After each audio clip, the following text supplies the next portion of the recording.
Good morning. This is Erin with the Department of Medicaid Services. It's not quite 10 o'clock and we're still clearing out the waiting room, so we'll give it just a moment before we get started.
Good morning. This is Erin.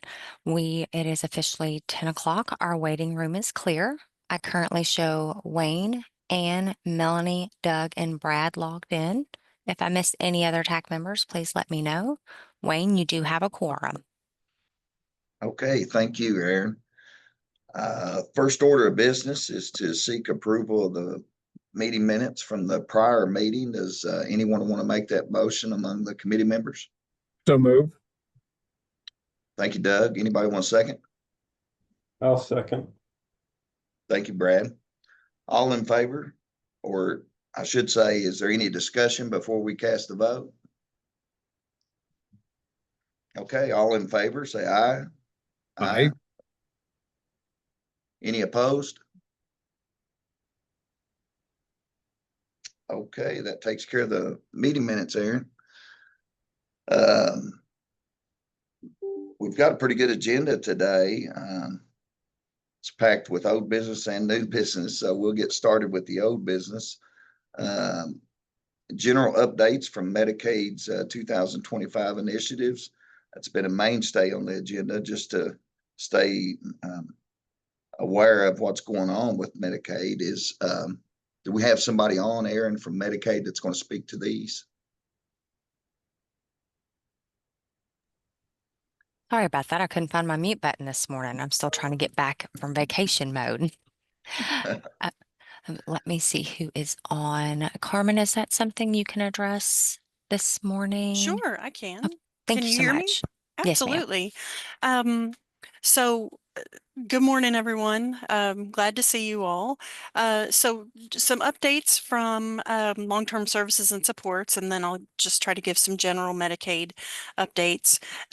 Many of you all might know that our Model 2 and HCB waiver renewals were approved by CMS on July 24th. The HCB waiver application takes effect on August 1st, while Model Waiver 2 takes effect on October 1st of this year. We've been working on a new HCBS welcome packet generally for our services and supports and programs. It is currently still in review, but we are hoping to have that out to you all September, October timeframe. We have a lot of things going on, so we want to make sure that that gets reviewed by all the right folks before we get it out there. The 1915C child waiver, public comments have closed on that. They closed on July 15th. We are in the process of compiling all of our responses to the public comments. We anticipate that those will be out by the end of this week, beginning of next week at the latest. And we are in the process of entering that waiver application and getting it submitted to CMS, hoping to have that done next week or early the week after by around August 15th. And then we are working on getting the KAR regulations through OLRA for that so that we can keep the motion going with that project. Let's see here. We have some other things going on a bigger scale. Let me see if I can find some of these. The 1915 I-RISE.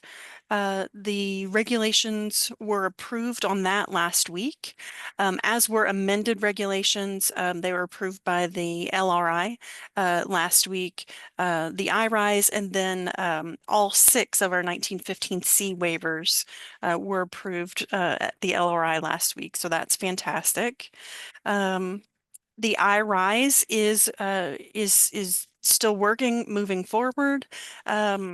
They've had provider orientations and trainings and information sessions, so that project right now is open for providers who might be interested. And we anticipate that the provider trainings and the provider network would be open for the 1915C child around October or November. But we're quickly moving through all of those projects. Any questions? Okay. This is Melanie. Can I ask a question? Yes, of course, Melanie. Thank you. About the iRise, is that just for providers, or if individuals are doing the PDS option, would the training be available to them as well? So the I-RISE will not have a PDS option. It's not actually a waiver program. It's I'm not going to say this correctly. It's more of a demonstration. So that's not going to have a PDS element, and we don't have the systems up and running yet for folks to get in participant applications. Oh, okay. But it should be very soon. Okay. Yes, and that's more for a severe mental illness and substance use disorder. Incarceration. Yes, Yeah. and Okay. yes, Okay. Thank you. yes, ma'am. I see Amy with her hand up. Go ahead, Amy. Hi, thank you so much. I know that you said the other waivers, SCL, Michelle P, the 2 ABIs, those regulations, the updated regs were just approved. Thank you for that update. Obviously, Sure. approval, those changes were just for the new rates. The new rates. Yeah. When can we anticipate those regulations being updated to reflect the current rules? Because obviously they are incorrect in some capacity. Yes. Yeah, thanks for that, Amy. That's a very good and timely question. As many of you all might know, we had restrictions on our ability to make any substantive changes due to ARPA funding and some other idiosyncrasies around that. Those restrictions weren't lifted until around March of this year. We do have all of the other regs in draft form, but there is also some, as you all have heard about, like House Bill 695 and House Bill 6 that recently got passed. Navigating through the requirements of those 2 bills has added some additional time and layers to us getting those filed. So we're looking to start filing all of those in the fall, but they will be rolled out essentially in order of priority. Yeah. Does that help? Yeah, it does. Thank you so much. Okay, sure. Just of note, we just continue to be concerned as new providers enroll in waivers.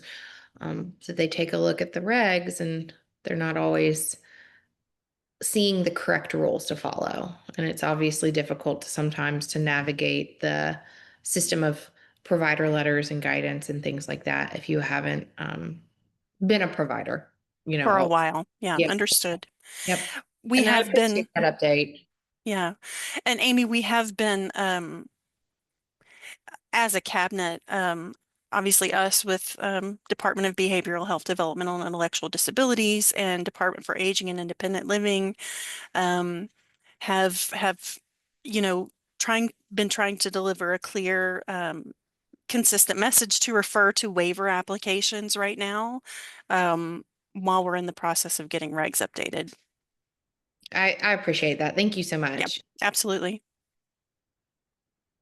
Wayne, this is Erin. I Sure. just wanted to reflect for the record that Johnny and Frankie have both joined us. Okay, great. Thank you. Are there any other questions for Carmen on the 2025 initiatives from Medicaid?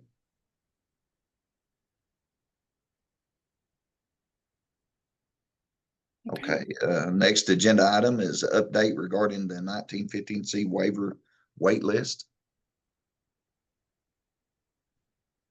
Are you doing that also, Carmen, or I something think I'm else? doing this one also, sir. I think I've got most of these bullets up here on top. So, Okay, yes, okay. sir. 1915C waiver wait list. So, right now on our wait list for ABI acute, ABI long-term care and Model 2, there are no waiting lists. HCB, total on the waiting list is 5,225. Michelle P. waiver is 9,642. And then SCL is 3,710. I don't think we have not had a TAC meeting since new slots opened. We had new slots open in 3 of our waivers in July. Hold on, was it 3 or 4? Let me take a look at my notes. HCB, Michelle P, SCL had slots open, and those are being divvied out over a 3 to 6 month period. I've got it. I found it right here. Thank you for your patience. So ABI long-term care, we opened up 25 new slots at the beginning of July. HCB had 500 new slots. Michelle P also had 500 new slots, and SCL had 250 new slots. Those all opened up July 1. Any other questions on the wait list? I know you all are interested in, sorry, I'm trying to balance several screens here. And the one that I need just went away. I hate when that I happens. know. I clicked on the wrong thing and there it went. Okay. Urgency counts. So, of course, HCB, we don't have anyone in an urgent status. For Michelle P, none there either. On SCL future planning, 3,648 urgent status. SCL is 62 folks.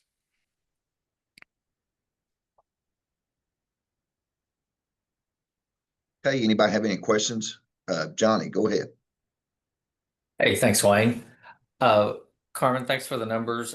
Did you say for HCB, the wait list is 5,525? Let me get back there, sir.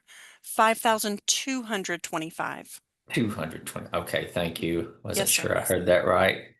Uh, so, and two, I just wanted to point out that the wait lists just keep climbing. So if these are these unduplicated So folks on the numbers that I gave were duplicated. So there might be, duplicated? Okay. yes, sir. So there might be someone who is on multiple waiting lists.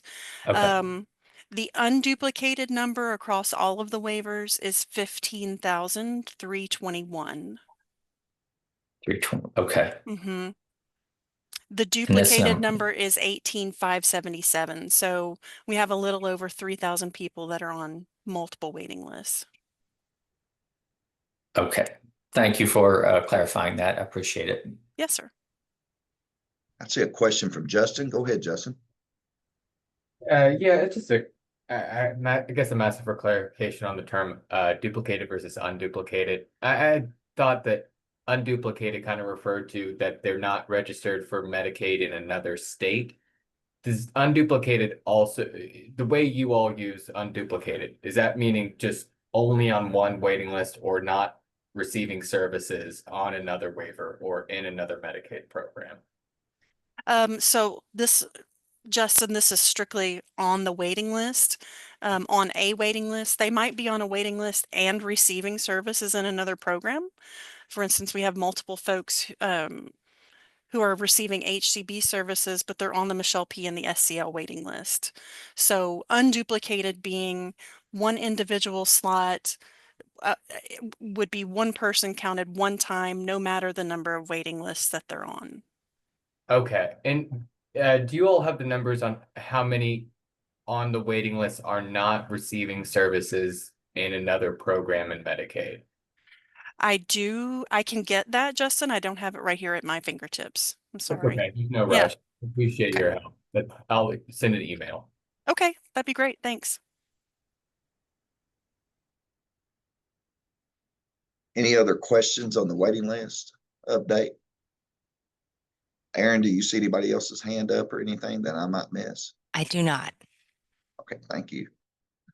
Okay, the next bullet item is PDS services in relation to wait lists, service-specific wait lists, independent case management for HCB, et cetera. You got that one also, Carmen? Well, sir, I think my friends from Dale, the Department for Aging and Independent Living, are on, and they are supposed to be taking this one to give me a break. Okay. Good. Yeah. Good. So hi, good morning. My name is Marnie Mountjoy. So thank you for having me today. This is my first time participating in this meeting. So thank you so very much. I'm not sure what my friends at DMS have presented in the past. So I will say that we have 67 case management agencies, PDS case management agencies. So 67 case management agencies are certified to provide PDS case management. So that includes the CMHCs and the AAAs. Some of those agencies are providing services statewide, so it's not necessarily region specific. And then we have 11 more agencies that are in the queue to be reviewed, to be for certification.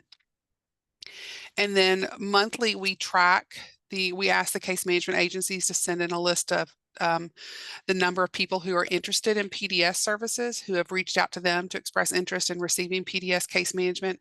And the number that we have is 791 individuals are on the list for interest for PDS case management.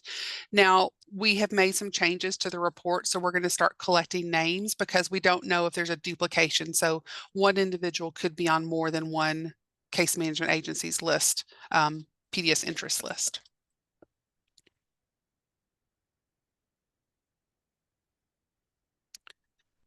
Are there any other questions that the group might have for me? This is Melanie. Can I ask a question? Sure, Absolutely. Can you clarify the difference between an independent case management and what other case management? Sure. Thank you. So there's you're either a community mental health center, a AAA, or an independent case management agency. So it's anybody that's not a community mental health center or a AAA would be considered an independent case management agency. Okay, thank you. Any other questions on the PDS information?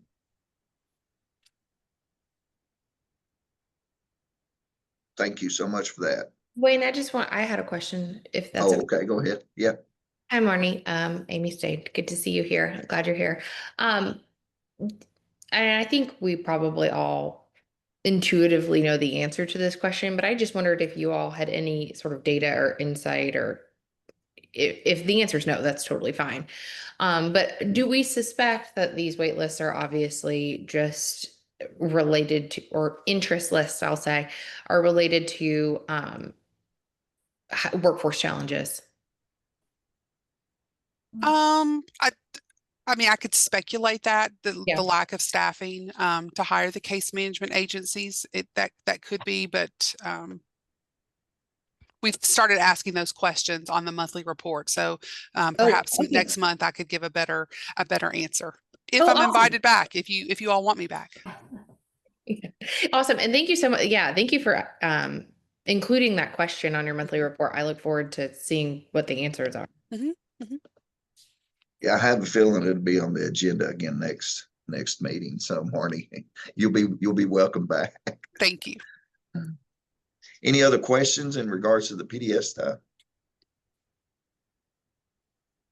Okay, the next bullet item is the medical marijuana update in regards to any changes in interpretation or updates regarding medical marijuana. So I can take this one as well, unless there happens to be someone on from legal or from that area. And Aaron, I can't see everyone. No, ma'am, I think it's you Okay, for now. yes, ma'am. Absolutely. So any changes of interpretation or updates regarding medical use of marijuana? There really aren't any changes at this time. I'll just go through generally our understanding after consulting with legal and the Office of Medical Marijuana is that at the provider level, any use of marijuana for a provider, for an employee, a staff person, is still prohibited because it is prohibited at the federal level and also in regulations. So we have a firm answer in terms of staff. Where there is a little bit of gray is for participants or individuals who are receiving services. At this time, obviously you all are aware that people are required to register and get their, their card and all of that. There actually aren't any dispensaries open in Kentucky yet. The first one's not set to open until the fall, October timeframe. Um, so, and the form of medical marijuana, it's not going to be available in a smokable form. So it's going to be like gummies, drops, and one other one which I can't remember off the top of my head. But if someone is saying to you they're using medical marijuana and you see them smoking, they are not using medical marijuana. It will not be available in a smokable form. And again, it is not available yet in Kentucky. Legally. So for participants at the individual level, that really falls to agency or provider policy and procedures. And I know this is a sticky one. So what are the questions? I think one of the major questions we get from providers on this, and while also understanding that it is a very gray area when it comes to the balance of being a federally funded program and being federally illegal, becomes when, if there is a situation, and I'm not expecting you to give me an answer right now, but just something to consider that we hope could be addressed in guidance at some point. If there comes a situation where a participant is secures a prescription, it is prescribed. As we all know, prescribed medications have to be documented in a certain type of way that are then subject to audit and review on the provider level. So I think everybody would be wondering, how should that be handled? And that is not necessarily a situation that can be handled by agency policy and procedure, because the regulations are very clear on how medication errors and meds need to be documented. And obviously there are different rules for controlled substances, et cetera. Given that medical marijuana is Schedule 1, I don't know how that, falls under anything, but I hope that that will be considered as you all continue your discussions on the issue. And thankfully, we have the gift of time here, as none of the dispensaries will be opening until October, which I did not know. So thank you for that update on that. But I think that is where most of your questions and concerns will come from. That's a great call out, Amy, especially with regard to documentation, to the MARS and the implication there. So that's definitely a take back that we'll take back to legal and to the Office of Medical Cannabis and discuss with them. In terms of having something in writing, I see a question here. We will work on that as well as a take back. At the very least, if you have firm guidance about from the agency side when it relates to employees, that could be helpful. Okay. At least that much. I think that could be very helpful. And Carmen, Sure. I have a question. When you say staff, I'm guessing that from the executive director down to the different people would also be included in this. Is my understanding correct? Yes, ma'am. Okay. Including like case managers and executive directors and treasurers and secretary. Okay. Absolutely. So,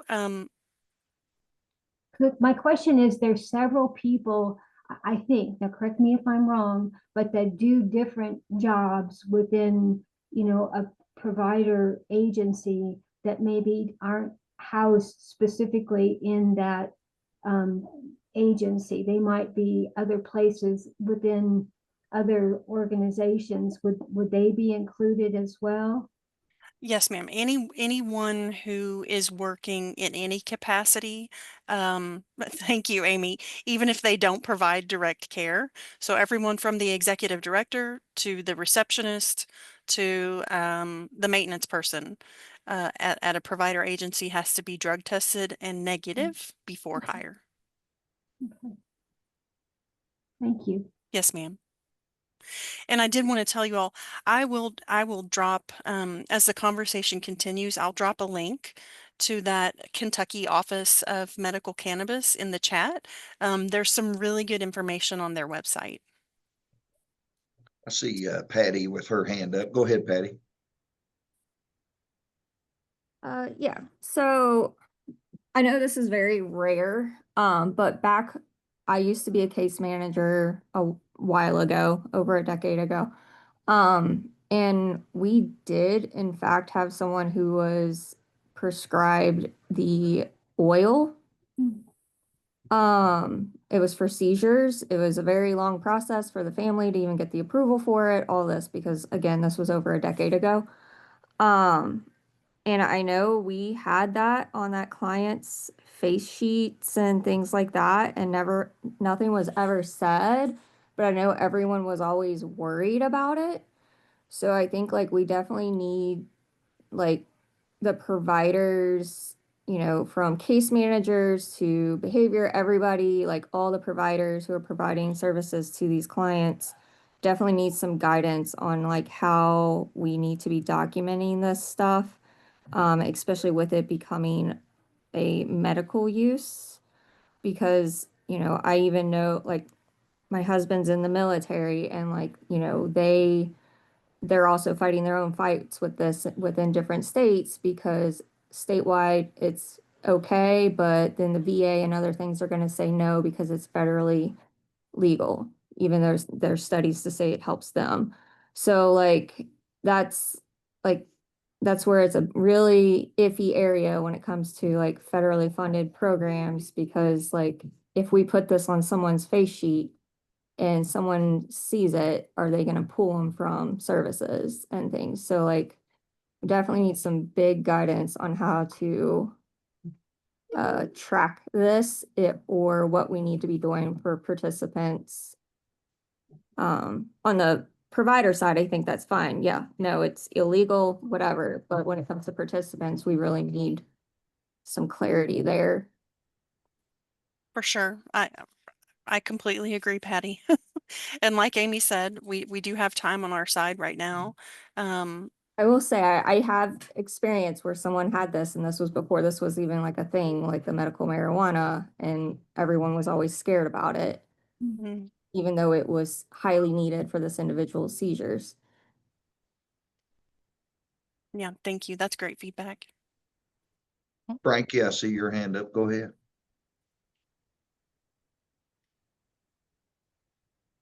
Frankie, you're muted.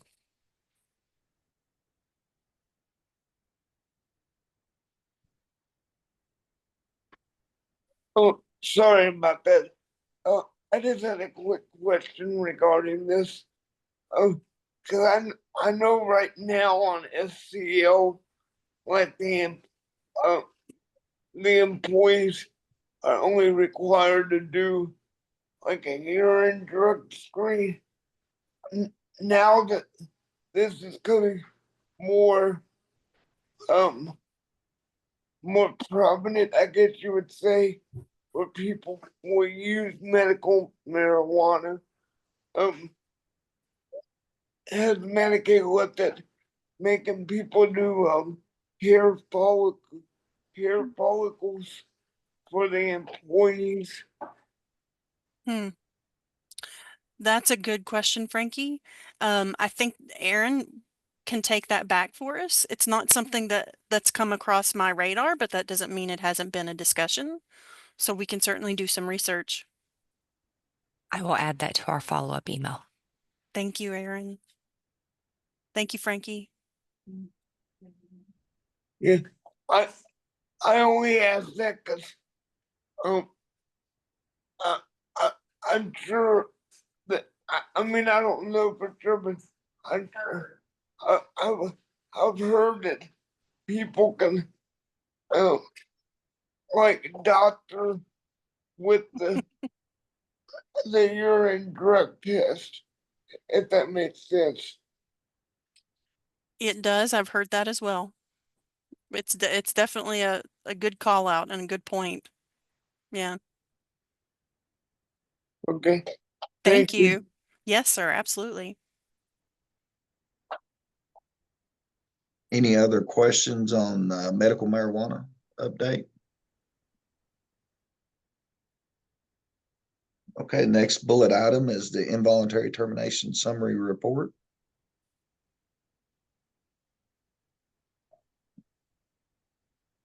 Are we talking about the numbers? I know. Yes, Okay. yes, Elizabeth. I didn't see you on my screen, so I couldn't.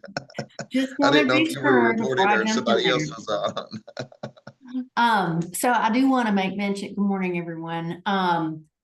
Just so everybody is clear about these numbers, this data is pulled manually. So if there are ever any questions about last month looked like this, and then, something looks a little, off in any way, it could be because we've gone back and recalibrated some things based on information that we received that we didn't have at the time the numbers were pulled.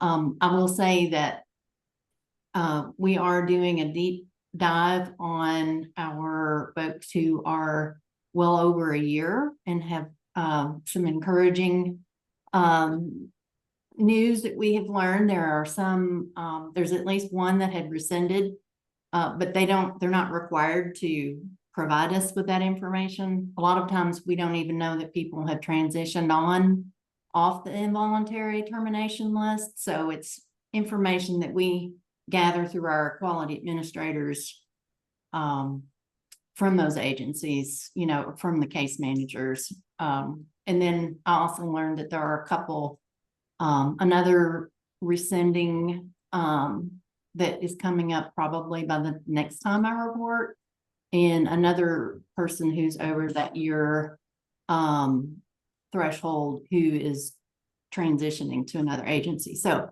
I'm hopeful that we will start to see some of those over a year coming down as we continue to press forward with the ones that we have that are under that threshold. So just wanted to provide that caveat before I deliver these. So In the last year, our total number of involuntary terminations we have sitting at 59. Of those, residential services only are 41.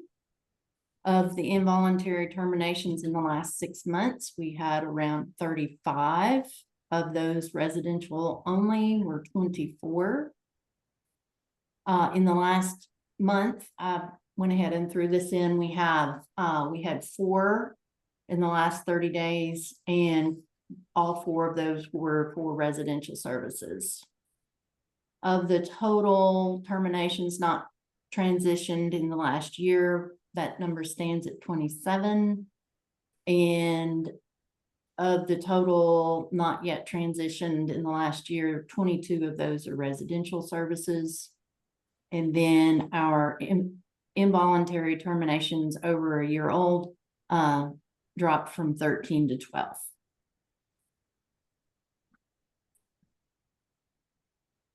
Any questions?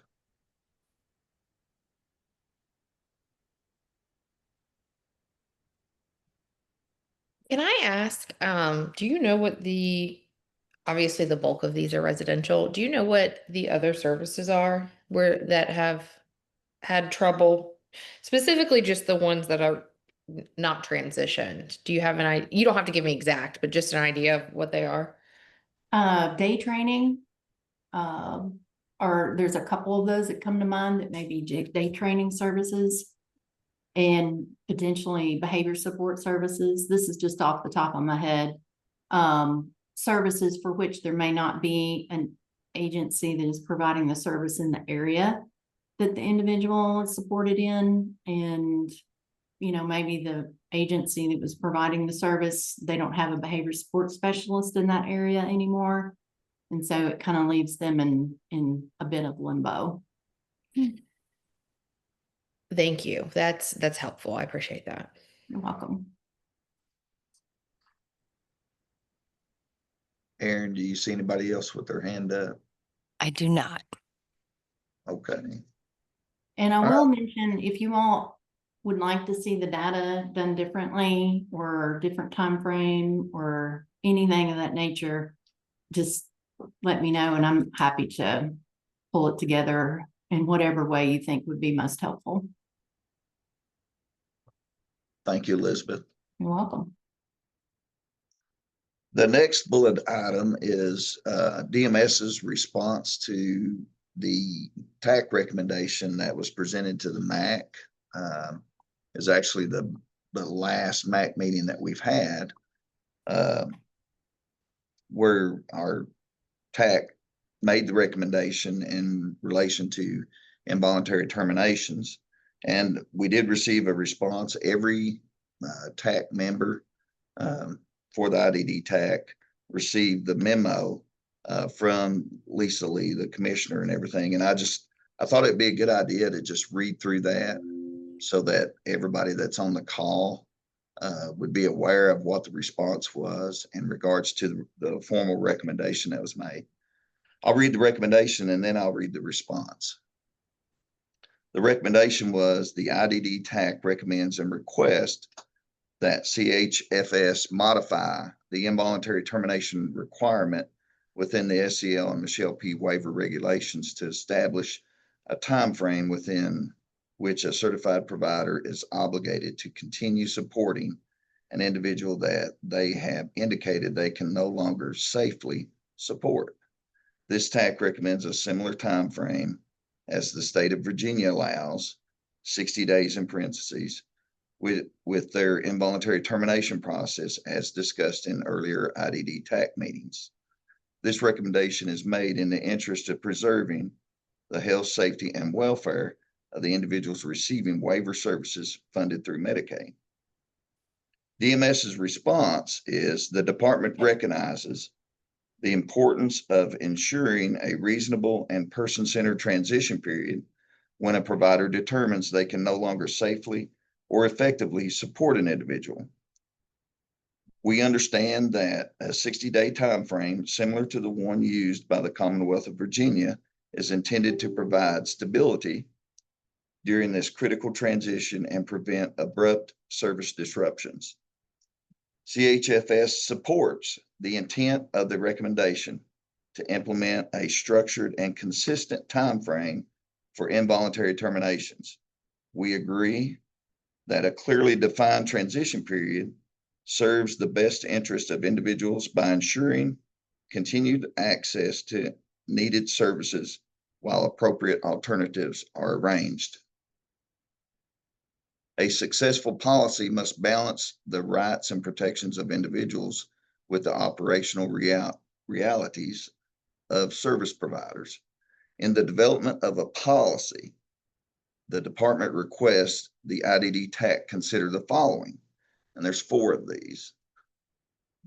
Number 1, establish exceptions for critical safety concerns. Underneath that, they have developed criteria that allow for expedited termination in cases where continued support would present a verified and immediate threat to the individual or others. Number 2 is define transition planning requirements. With a bullet note, require that providers submit a transition plan detailing interim supports, referral efforts, and coordination with case management during the 60-day period. Number 3, implement provider support measures. With the bullet point, assess, I should say, options for enhanced technical assistance, crisis intervention support, and temporary funding solutions to help providers manage high-risk transitions.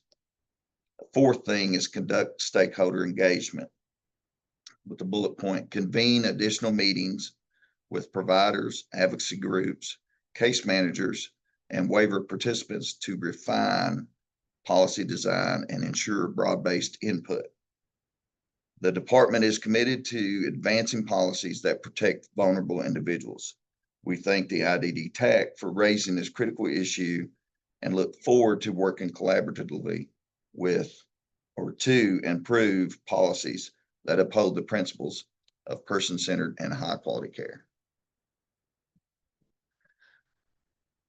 So I think it's fair to say that the cabinet is in agreement that, the involuntary termination process needs some work, and they've agreed and outlined 4 different areas that we as a committee need to continue to provide information to them on, for them to move forward and adjust policy on the matter. What I would like to see is each IDD TAC member themselves provide me feedback. I think email is the easiest way to do in regards to their feedback on the different things that were included in the memo itself. That way we can take that feedback and join it in with other things that we can do to gather information. The other thing that I would like to propose is the CAP Association survey. They have access to survey a bunch of different providers and gain information in the different areas that they task us with finding information or developing information about criteria and things of that nature. And I think, Amy, if I'm not mistaken, you have already worked a little bit with Crystal from DDID in relation to broaching this subject and working back and forth in regards to exchanging information and everything. Is that something that you feel like you could do in regards to surveying, our members and providers and stuff out there to gather the information that needs to come from providers and so forth? Yes, Wayne. It is true that Crystal and I do have ongoing dialogue about this issue, mostly related to how other states kind of handle the involuntary termination process, et cetera. I would be happy to survey our CAP members and get some data for the IDD TAC to review and consider as the TAC discusses and makes recommendations and develops policies related to the 4 points that the cabinet has tasked this TAC with reviewing. Additionally, I am in the process of gathering information through my colleagues, and I have colleagues in all 50 states that run state associations, gathering policies, procedures, and information about how those states address these issues, and are also taking a look at their policies related to the specific items, again, that were in the memo. And I would be happy to present all of that information to the TAC members for their review at a future meeting, if that is what the TAC would like. Yeah, I was going to suggest that we revisit it during the October meeting and see where we're at in reference to the information that the cabinet wants to collaborate on in regards to moving forward, because I think the sooner we do it, the quicker you get movement on a matter that has been a long-standing issue. I'd be happy to have a presentation available for the TAC for the October meeting. Okay. Wayne, Yes. if I may, I concur with your suggestion about having tech members and others provide some written comments. I know me, I'm busy. I wonder if you have a time frame that you'd like those comments back by, so that we can, move forward with the process. I always work better if I know I've got to have it within a week or so, instead of just saying, well, sometime. Well, let's do September the 15th. Does that work for everybody? That gives everybody, basically a month to formulate, because our next meeting won't be until October the 7th. So September the 15th is, it's a lot of time to gather your thoughts and put those down on paper and submit those to me, and we'll go from there. Wayne, this is What- Melanie. Can I ask Sure. a question? Can we also survey caregivers and people that, because I think just as because I'm wearing my caregiver hat right now to make sure we're hearing from all the different perspectives on this, because it's a huge issue, granted, but I'd also like to hear voices of people that have loved ones or individuals themselves that have disabilities in regards to this topic. So we have a kind of a inclusive perspective. Does that make sense? Sure. As far as providers go, what I do know what Amy would have access to is that we can contain a component in whatever survey we send out that will have specific information directed at caretakers. Now, as far as family members and everything, I guess providers could reach out to the families that are being served by them. Yeah. I mean, Otherwise, I don't know a specific network unless you're volunteering.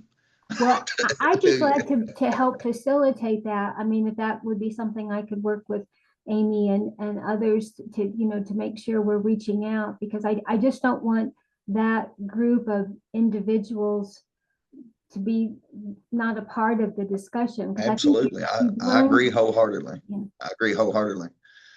Just work with Amy on that and coordinate different things that you guys want to send out, and we'll gather that information as well before the October meeting.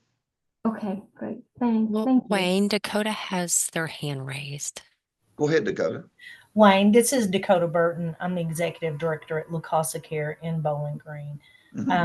Amy at CAP is the one that even made me aware of these TAC meetings, and I think they're so valuable because I watch them across all areas of support, not just with those with the SCL. But as an executive director of my second agency, having been someone who has put in, those 30-day notices, those participants not wanting to leave an agency, but feeling that that is the best thing we can do as a provider for their health, safety, and welfare, as well as the health, safety, and welfare of others in the agency and community. I always look for options of preventative measures. And I do believe in the SCL arena that if providers had another option to assist with maybe not, having a participant to leave the agency, but if we had sort of an intermittent care, I serve participants between Somerset and Bowling Green. I live in Somerset. My former agency is in Somerset. And if we had a lot of the participants we have, they become medically unstable over time due to, medication changes. And then over time, I believe they become toxic, with those medications. And so many medications work against the other. And those in themselves create behaviors because a participant oftentimes doesn't understand how to articulate what they're experiencing. Therefore, that causes more disruption. If we had, as agencies, other options to be able to get our participants the true care that they need and not just someone else to, take them, it would be so much more beneficial to them and the agencies. For me, and I can only speak for myself and the agencies I've had the opportunity to serve, it has been heartbreaking to put in notices on some participants because we become their only families. But it's really the only option that we have because we don't have an option to get them medically detoxed to rebuild their medication profile. Or we don't have an intermittent facility to kind of work with us unless it's something that they have to have an MIW, or something away for someone else to take a problem. And I know Amy just said, that working on things like that in conjunction with the 30-day notices, but I just feel if we had more resources available to be able to help our participants become baseline again and stabilize, that it would be such a better environment for us all. And I think it would drastically reduce those notices. Thank you. Thank you for your feedback, Dakota. That's not something we've not heard before. We've been on this issue of involuntary termination for several years now, and we've heard testimony just like yours several times actually. And I just want to be clear: the recommendation we made was built around a 60-day time frame, not a 30-day that Dakota mentioned several times. It mirrors the Virginia model, basically. And Wayne, other questions? I just wanted to add, because I know that we all know that everybody on this call realizes that there are issues within the involuntary termination system, which we're all working to solve, right? And again, we are all looking at this holistically, as well as at the very specific issue of the time frame related to involuntary termination. And as was alluded to in the memo, especially when that situation becomes dangerous for either other people living in the home, for the staff, or for the individuals themselves, because that is critical. We don't want anyone being in a dangerous situation. But as we talk about these discussions, just know that I personally, and I don't want to speak on behalf of the TAC, but I know that I can say that, Wayne as well, we are concerned with working on the very, very hyper specific issue of the 30-day notice itself, as well as two, more broadly, the issue that Dakota did touch on, which is additional services that may not exist in Kentucky as of right now to help facilitate stabilization when people for people who are in crisis or experiencing health issues, etc.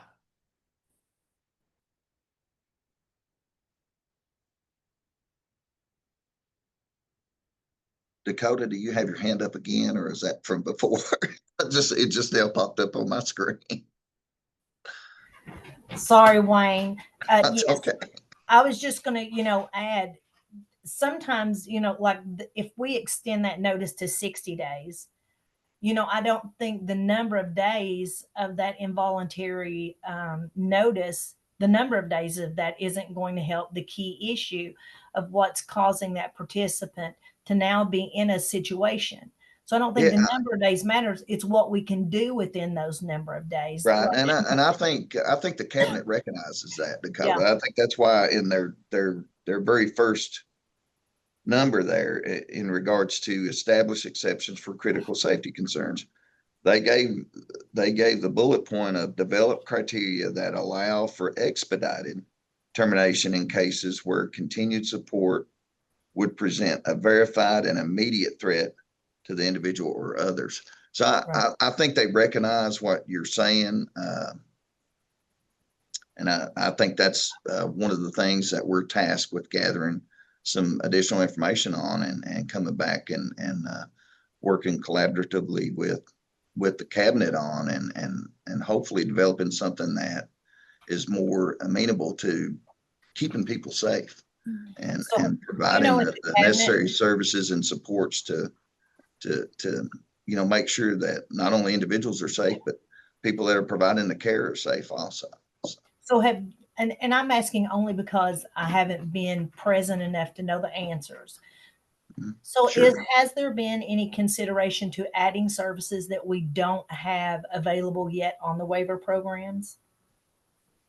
We're working on it, but obviously that is a much longer process because that requires legislative approval, submission of a new waiver application, oftentimes cost analysis, studies, that's not something that can be done overnight, but it is something we're working on and have been working on for quite some time. And another layer to that is that any sort of approval would then now have to go through the Medicaid Oversight Advisory Board to be considered by the legislature. So yes, but again, that's not something the TAC can do independently, as that is not, the TAC is charged with making policy recommendations to Medicaid, not creating new services. But it is something that we are looking into and will present information on. It's just a much longer and complicated process. Thank you, Amy. Wayne? Yeah, go ahead, Mel. Here's my question. I'm a part of this group in the population called aging caregivers. So, but if there's a recommendation by a medical provider, a doctor, it's like you name it, but someone that wears that kind of hat as being medically necessary, would that be something that would be included as a possible response? Because it's not just policy, but it would be individuals having some kind of medical emergency of some sort. And obviously the caregivers would have taken that loved one to see somebody, a physician of some sort, neurologist, a cardiac person. Would that be able to be included in the options? I think it very well could be, Melanie. Oh, okay. That's what I'm saying. I mean, there could be several different things, injuries to individuals or staff supporting the individual have occurred. That could be one of the critical things. I don't know, and I can't name off a bunch of different things at this meeting today because I don't want people to think that's what these things are going to be. That's the whole reason behind, I think, pursuing information and gathering information prior to the next meeting and going over that information and being aware of it. I think that's what we're trying to take a step towards, so that we're not just guessing at what those things could be. Yeah. Okay. Any other questions or feedback in relation to DMS's response to the IDD TAC recommendation?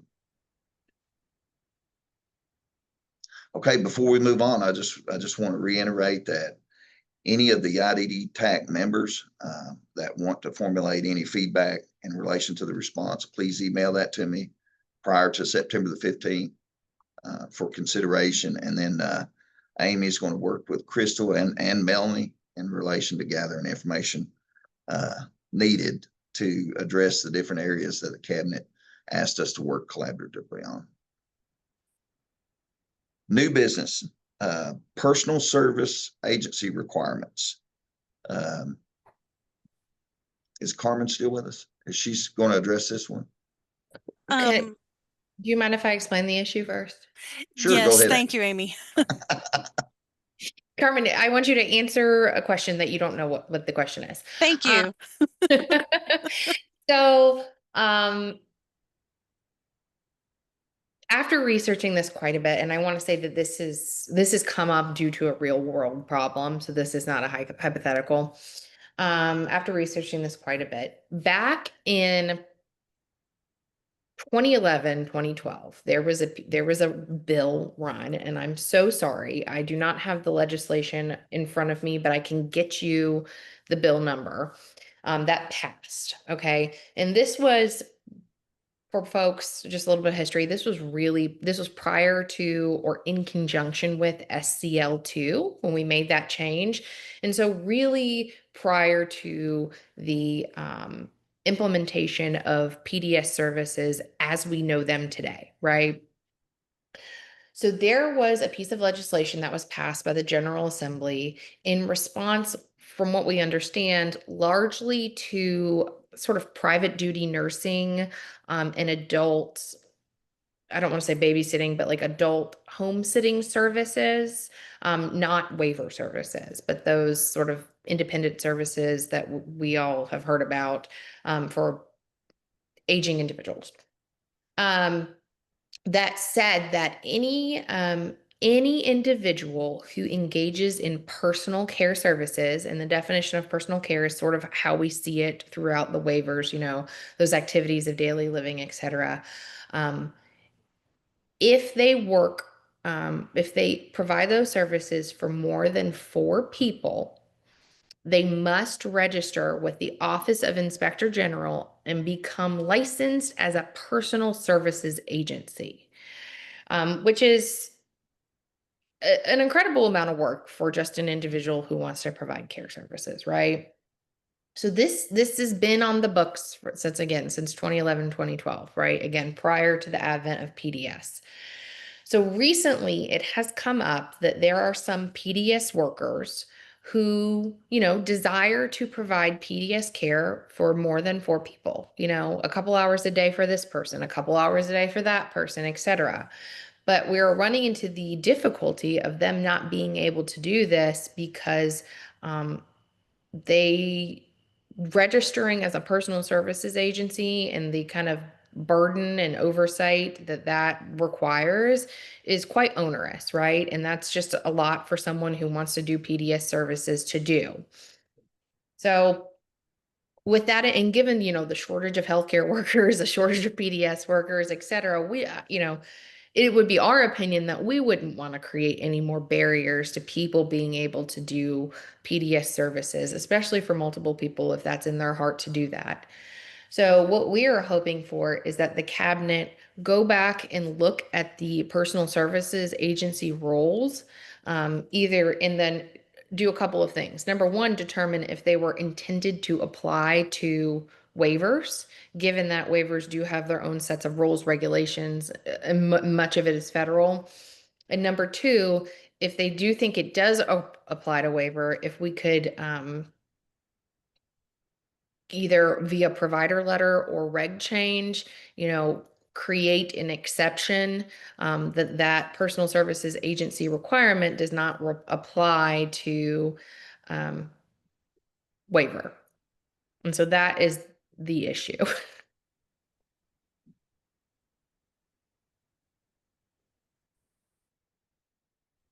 Thank you Amy, for that, I, Amy. oh, go ahead, Carmen. Sorry. No, Erin, you go ahead. I was just going to say I've got that. I typed as fast as I could, and I will have that up on our follow-up email. I'm not sure if someone can address that in the moment. No, yeah, and I did not expect anyone to address this in the moment. I put this on here mostly to raise the issue. And I will find that bill and I will find the statute, Aaron, and I'll send it to you if that works best. Absolutely. Thank you. You can do that, Amy. I know that you have my email as well. This was on my radar already. Thank you. You can email it to me too. Perfect. We're looking into it, and it would be really helpful um, if if you have some examples or even correspondence specifically that may have been sent to individual providers about this requirement, so I could sort of back into this a little bit. So no, Okay. Okay.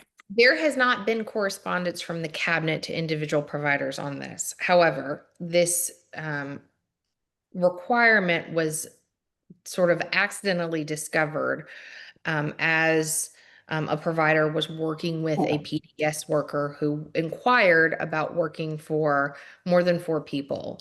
And someone in that agency had remembered this coming up many years ago. And so they reached out to me to inquire, and I started researching it. And I was like, ooh, well, yeah, they are right. There is, there could be, and there seems to be a prohibition against this. So I thought we would bring it up and ask before anybody does something that may not be on the up and up. Yes, ma'am. Thank you. And I can get you that kind of correspondence as well. Appreciate it.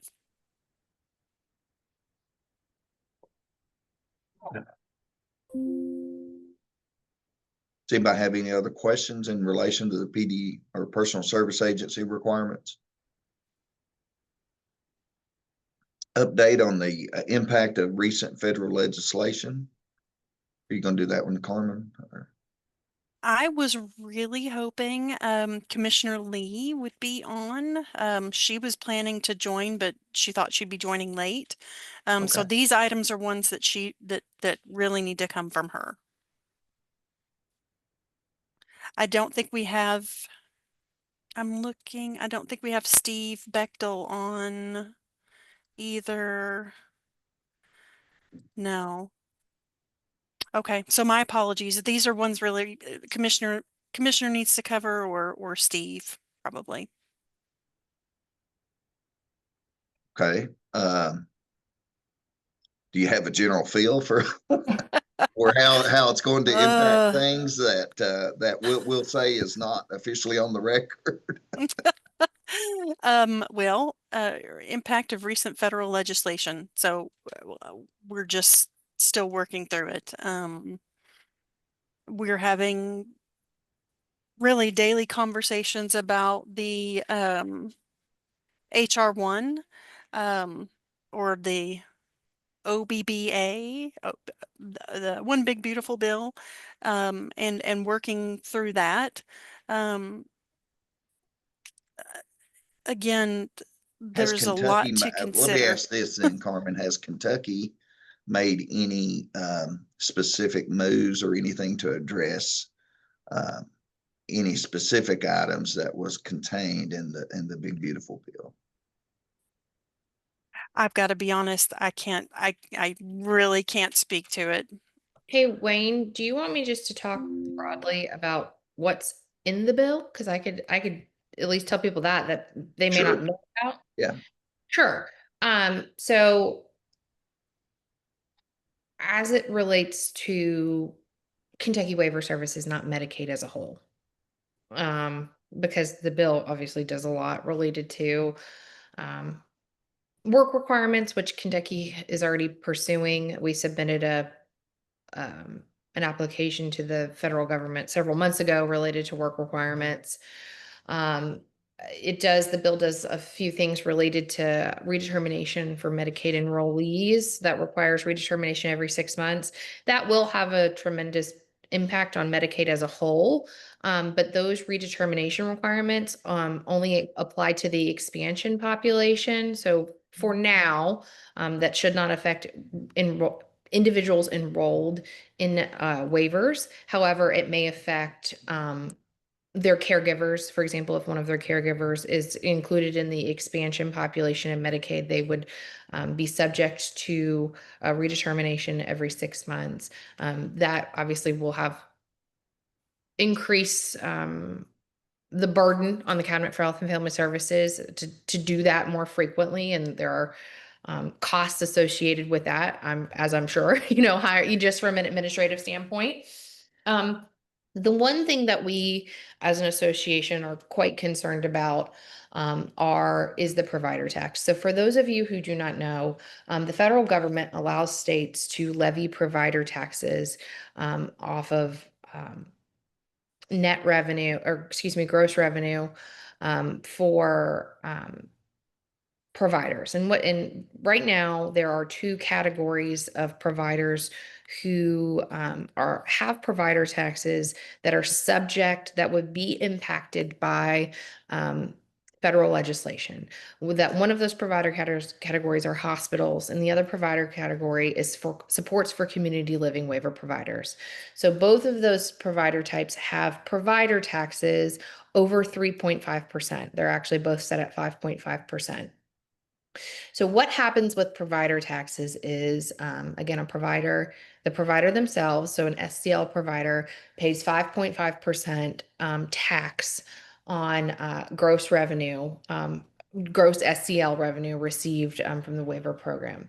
The state of Kentucky then is allowed to draw down additional federal matching funds based upon that provider tax that the state would not receive if that provider tax did not exist. And so, for example, these are very broad numbers, but for example, for the fiscal year 2024-2025, providers paid roughly $550 million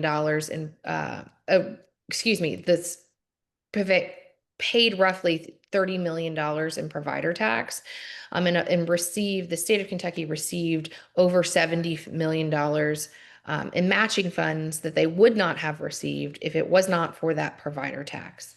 So the federal legislation requires that beginning in 2028, states need to start to phase down their provider tax rates from 6% is what the federal legislation says, to 3.5%. Now, Kentucky will not be impacted in 2028 because we don't have any provider taxes at 6%. So we will be required to comply in 2029, which is when we will have to take our SCL 5.5 provider tax, phase that down by 0.5% every year down to 3.5%.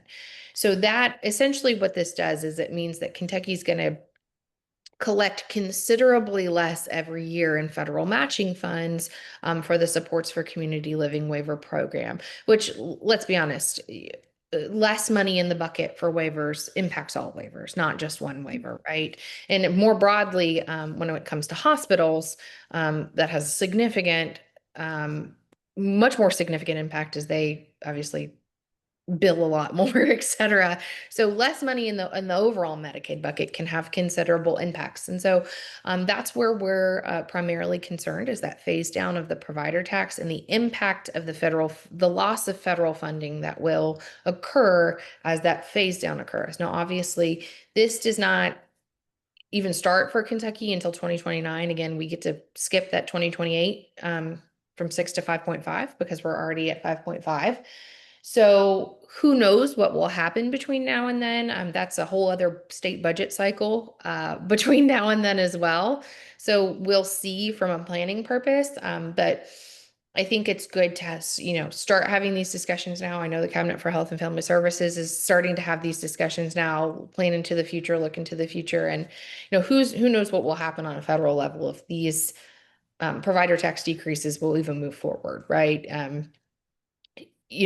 The impact could be determined to be so significant that maybe, someone, due to elections or congressional changes, whatever, something changes there. We, again, have the gift of time as it relates to these things. But I do know that everybody that is impacted by these federal changes is starting to have conversations, thinking about worst case scenarios, and preparing ourselves to have conversations moving forward. So that is just what the bill contains. And obviously, Cabinet for Health and Family Services, I'm sure, is looking at projections into the future about what those specific numbers will look like, et cetera. And I'm sure we'll be presenting that information not only here, but before Moab and, A&R committee as we get into budget cycles, et cetera, and are looking at those things. So again, that's what the bill does. Again, it does a lot of other things, but specifically as it relates to our concerns with waiver services, that's the big impact about what's in it. Thank you, Amy. I appreciate that. Melanie, I think that kind of addresses your next agenda item too, in relation to. Yeah, that was my question. I thank you for that. And but I also, it sounds like it will impact rate. I mean, you don't know exactly what will happen, but it could down the road impact the ability to increase rates as well. There's a term, state directed payments. I don't quite know how that all fits into all of this, but it just, to me, I was worried about how this will impact individuals as well as agencies that provide the services as well. So, and I'm guessing it would also include people that do PDS as well too. I mean, the whole gamut might be included in that. And would we see decreased allotment of units in plan of care, those kind of things down the road? Yeah, I think, Melanie, without, speaking on behalf of the cabinet, I think that these are all things that waiver service providers across the nation, not just in Kentucky, think about. From my perspective, I will say, every decrease in the provider tax rate does decrease our federal match, does decrease, doesn't decrease the match rate, but decreases what we can receive in federal matching funds. And obviously, when the bucket decreases, there are impacts, right? And oftentimes you'll have to find money from the general fund or try to find money from other places, without knowing what the specific impacts are going to be in the future and, everything. I can confidently say that, a 0.5% decrease in the provider tax rate does not equal necessarily a 0.5 decrease in reimbursement rates. Those are not one-to-one coefficiencies and things like that. Now, do we know what's going to play out in the future? No. Do we know what the impact is going to be? No. But I would not frame anyone's thinking of a 0.5 provider tax decrease means that rates are automatically going to be cut 0.5. We don't know that. That's not necessarily something that's going to happen. So right now, I would say that while we as an association are concerned, continue to monitor, continue advocacy on the issue, we're also in a holding pattern, gathering information, trying to see, exactly what's happening because across the country, nationwide, everyone's still just trying to figure out exactly what this bill means for Medicaid programs nationwide, et cetera. We're still very much at the beginning of the discovery process, if that makes sense. Yeah. And the question I had, and this is down the road in 2029, but as that comes to the legislature, will they say, well, we will still continue to have these waivers, but we might only allocate, whereas we gave X amount of hours units to an individual, we might decrease that by 75% or 50% so that they still are able to receive some services, but they would be decreased. So that's what kind of made me interested in just asking a question, just so I begin to understand.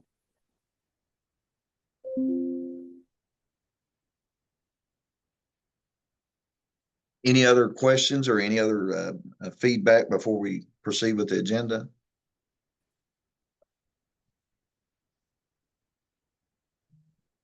Okay, I think that's something that we'll revisit on the agenda for the October meeting also, just to see if we can get either Lisa or Steve or somebody that can really give us a perspective from the cabinet's point of view. Because this is all just speculation and information from, just from different members and so forth. So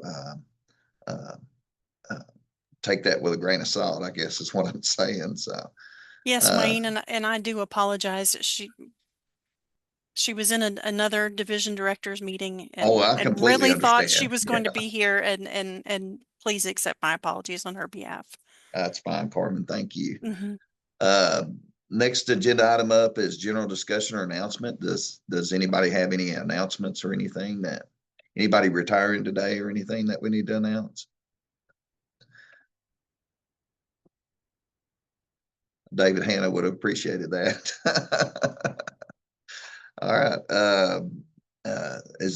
We've not really discussed anything to call for a recommendation on anything. So the MAC, Aaron, is there an update on the MAC committee itself? Is it almost reformulated and members named and that sort of thing? It is, as of yesterday, I posted the new MAC member list, and all the BAC members as well have all been selected. So we have been making outreach to all of those members. We're going to start working on a meeting cadence. Of course, as you've heard many times, I'm sure the BAC has to meet before the MAC. So once the BAC meetings are set, we'll start working on those. So as I have more information, I will keep pumping that out to you guys. They're hoping the new MAC meeting will be sometime towards the end of September, hopefully with a BAC meeting sometime mid-September. Okay, good. Thank you for that. So that kind of explains the MAC meeting representation that's listed there on the agenda. So as soon as they indicate they're going to start meeting again and so forth, I'll plan to attend that meeting and present anything that comes out of this committee as a recommendation. Okay, our next meeting date is going to be October the 7th, 2025, 10 a.m. via Zoom. If there's nothing further, I'll go ahead and adjourn the meeting. Thank you all for your attendance. Thank you, everybody. Have a wonderful day.